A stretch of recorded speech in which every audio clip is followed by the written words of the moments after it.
Hey everybody, and welcome to today's blog. Today is Monday, and today's blog is a little bit different. I'm not going to talk about health too much today. I'm going to talk about how do you handle bad news? How do you handle challenges when they're thrown at you? Is it something that you let yourself succumb to, or is it something that you let empower you or possibly take you into a new direction? I'm saying this kind of from a personal level. We got some bad news today, and it kind of caught both Kelly and I totally off guard. And it's some pretty stressful news. Luckily, everybody's healthy and happy. It's some personal issues, far removed from family health and everything. So, thank God that's not an issue.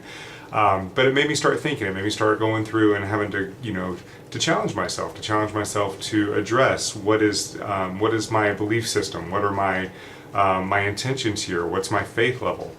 And so I kind of wanted to speak about that today, just because we get challenges, we get things thrown into our way. I don't know if any of you have seen the video that I shot.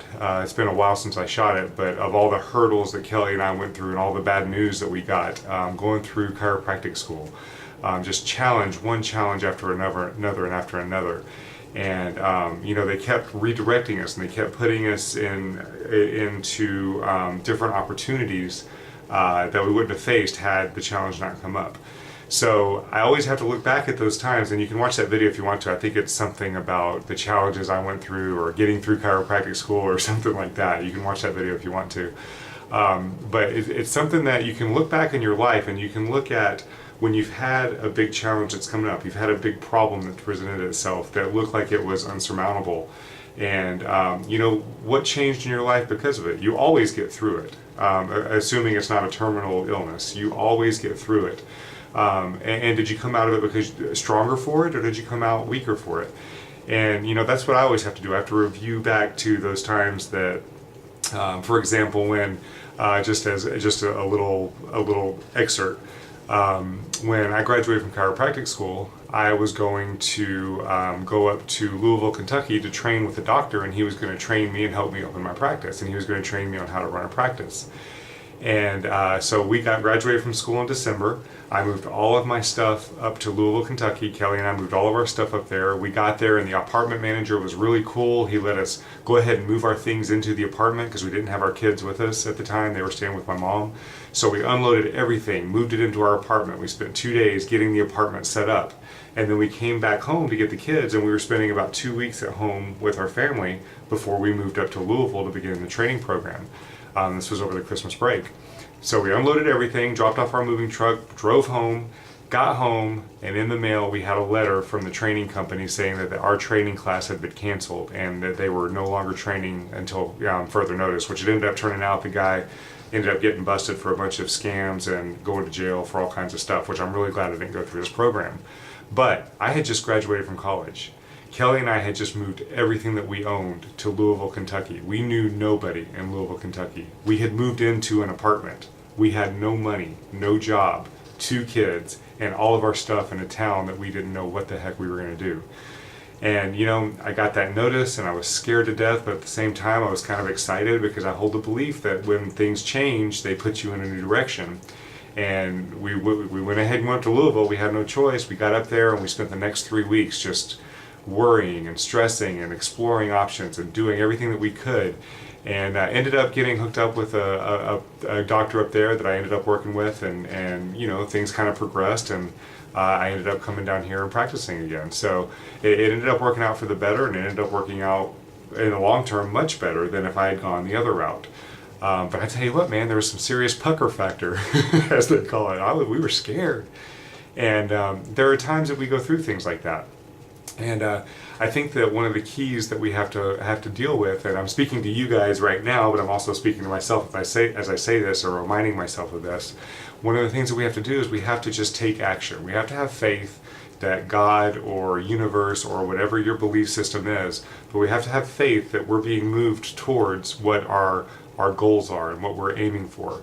And when you want to restrict yourself and you want to contract and just curl up in a ball and not go out and face the world, that's the time that you really just have to take action and you have to get out there.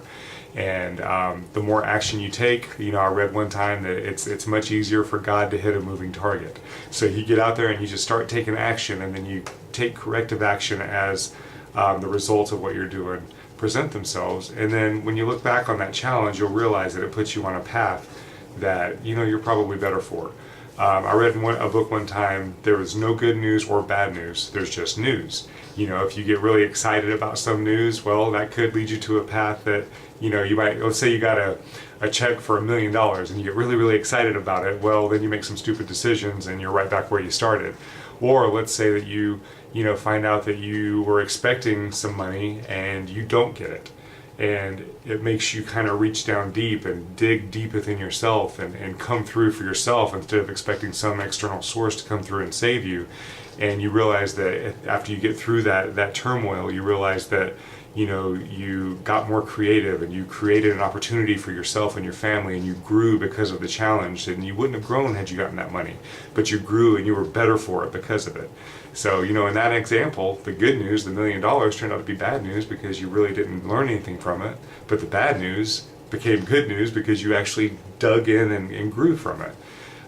So I think that's one of the lessons is you take news as what it is. You don't panic, you don't freak out, and you take action to keep moving towards what it is you want. So you have to ask yourself, do you have a goal? Do you have an objective in life? Is your goal to make your health better? Is your goal to improve your financial situation? Is your goal to start a business that you've wanted to start for a long time? Is your goal to be a better parent? What is your goal? And take that goal, and no matter how impossible it is, start right now, right where you are. Take little steps every day towards that goal, and then watch what appears to help you reach it. Watch what God puts into your way to help you through the hard times and to help you move forward for that goal. So that's kind of what I wanted to talk about today.